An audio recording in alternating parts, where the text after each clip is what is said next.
What is cryptocurrency trading? Well, it's a question with two answers because there's more than one way to gain exposure to the cryptocurrency market. The first is to buy coins via an exchange. If you choose this method, you'll need to pay for them in full up front and can only profit if they increase in value. Alternatively, you can use derivatives to speculate on cryptocurrency price movements without taking ownership of the underlying coins.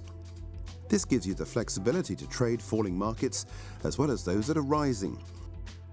And it enables you to open a position on leverage, meaning you only need to put down a small deposit, known as margin, to gain a much larger market exposure. While this will magnify any profits, losses will be magnified too. With IG, you trade with a type of derivative called a contract for difference, CFD. If you trade a CFD, you are agreeing to exchange the difference in price of a cryptocurrency from when you open the position to when you close it. Each contract represents a certain number of coins, in this case 1 Bitcoin.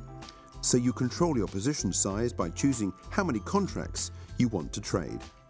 If you sold 2 Bitcoin contracts at $5,000 and closed when the price had fallen by $600, you'd have a profit of $1,200. If the market had risen by $600 instead, you'd have made a loss of $1,200. However you decide to trade, you want to make sure you understand how your chosen cryptocurrency works and the factors that affect its pricing.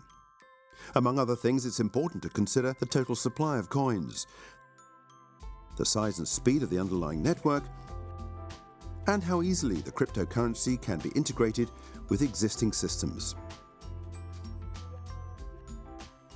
To learn more about cryptocurrency trading, subscribe to IG.